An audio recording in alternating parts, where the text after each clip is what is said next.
If you guys have time, I would like it if you check my video out on Demon Slayer just released on the main channel. Give it a watch, I'd gladly appreciate it. So anytime I start back on Trippie Redd, I always come back saying it's been a minute. It hasn't even been a minute. But it actually has been a long time since I've done an album review. I think the last time I done an album review was to probably the I Disagree album review. I think that was the last one I've ever done.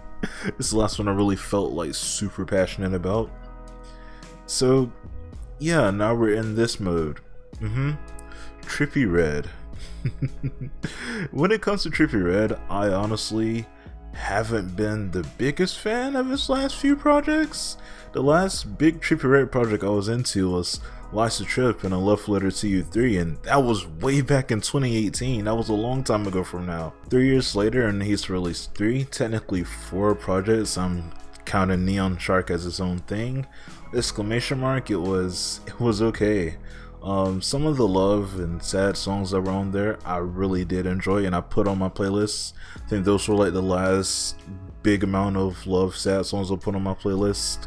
Under Enemy Arms was a huge bop from there. I really enjoyed that, but the rest of it, I don't know, it just felt kind of eh. Then we get to A Love Letter to You 4, and only a handful of songs, if that, I was into. And it didn't help that it was a chore to get through the rest of the album, because OMG, that was 21 tracks long. And guess what? The deluxe added 8 more songs.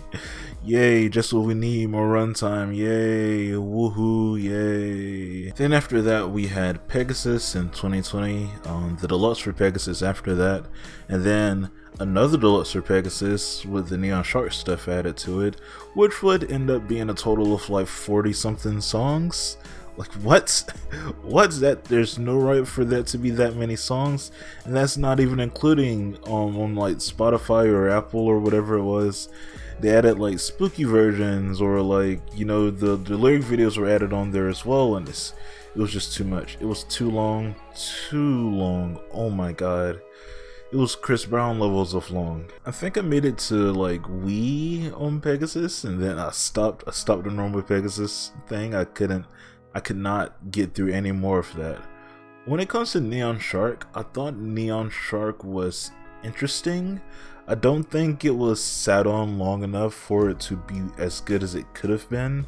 I think it wanted to try too much stuff on there, because the idea was there. I think the idea was there, it's just the execution of it was very not good.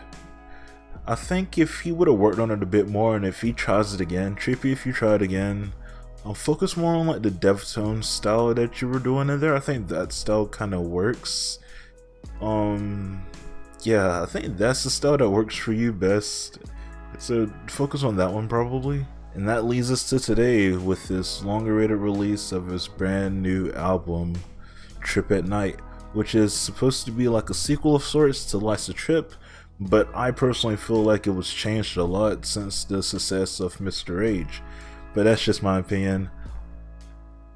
I really like this album, so let's go ahead and talk about it. So, spoilers. If you don't like Mr. Age, you probably won't like this album. Like I mentioned before, I feel like with the success of Mr. Age, the songs on here changed. They all, if you come in here not knowing any of the songs and try to skip through trying to find songs that you like, you're gonna quickly find out that most of these songs on here have these 8-bit intros that lead into the 808s kicking in a couple of seconds in, and then later on after that the artist comes in. All songs, or most of these songs, have that same pattern of, I don't know, they all just kind of have that similar pattern to them. There are only a few songs that really switch up the vibe that's going on within here, and those few songs do stand out to me personally. The ones that are worth note are Demon Time, Rich MF, and Captain Crunch. But personally, I don't think they're scattered around enough to really kind of change the vibe up that much, with Rich MF and Captain Crunch being like at the end of the project. But fun fact for those of you who did not know and don't really hear me, I really enjoyed this album. It gives off this happy vibe, I guess that's the way to put it. It kind of reminds me of like a 2016 The Perfect Love Tape era type of Uzi, where it just sounds like he's having fun with what he's doing and he's loving every second of this process of making these songs. And that energy is really felt, just captivating and really felt by the listeners. I really enjoy this. There's not really any sad songs, because when it comes to Trippie Redd, some of my favorite songs by him are the sad songs, but there aren't really any sad songs within here, but I do think that's fine. It doesn't really match the themes of this project, which is probably just happy vibes and good 8-bit sound. One song that still surprises me it took this long for it to get an official release is Danny Phantom featuring XXXTentacion. If you guys don't know, he released this a long time ago on his SoundCloud after X passed, and it was called Ghostbusters, and it was only him and X. Then later it would add verses from Ski and Quavo. But this song, it kind of switched it up. It switched up the instrumental and it kicked out all of the features, and it's just him and X on here now. It's not that I don't like this song.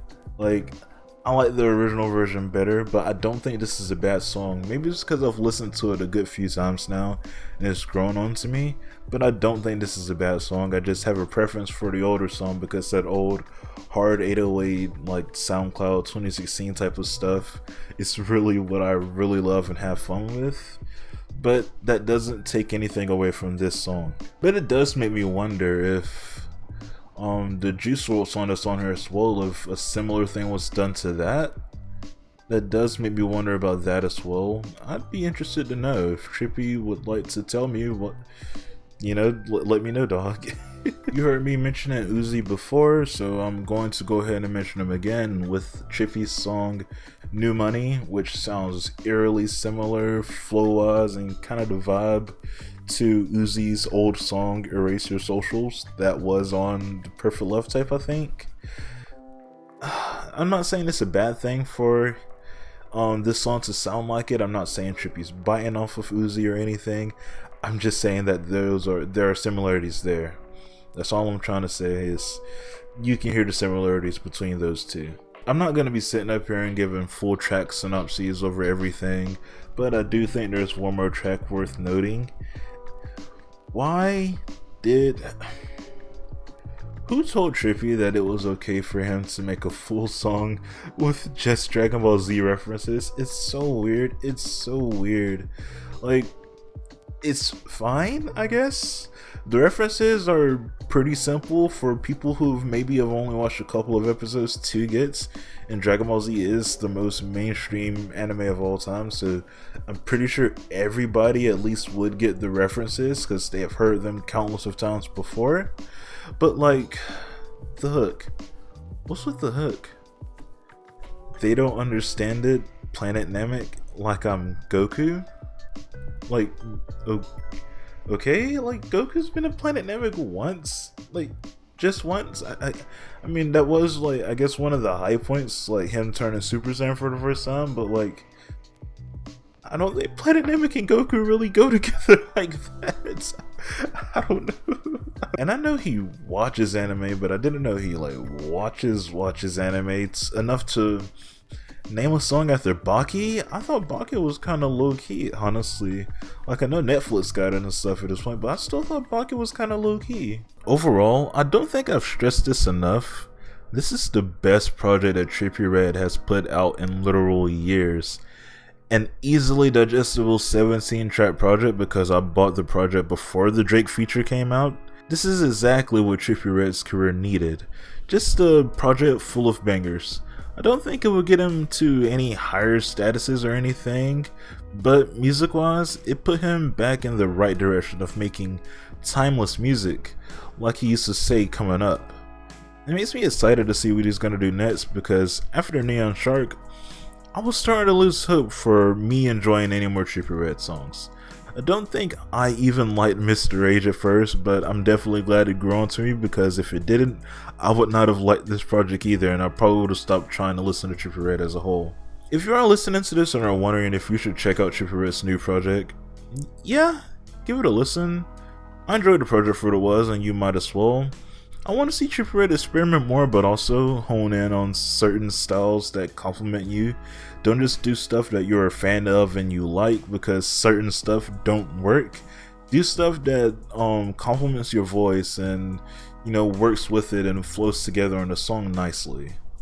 That's basically it though. What are your opinions on Trippie Redd's project, Trip at Night? I almost slipped up to say Lesser Trip, but I think that's fine.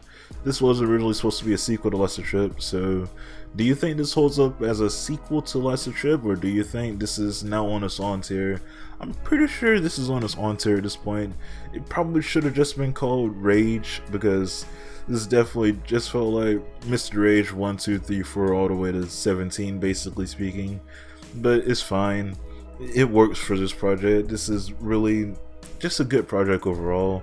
I hope this holds up within the next couple of weeks because I'll put some on my playlist, and if I go and listen to this and like, man, my opinions were totally wrong and it's totally changed, I'm gonna be sad. But I don't think my opinions on stuff I've listened to over and over for the past couple of days will change that much. But yeah, we'll see. But yeah, like I said, tell me what you think about the project down below and I'll get back to you guys as soon as I can. Okay. Peace.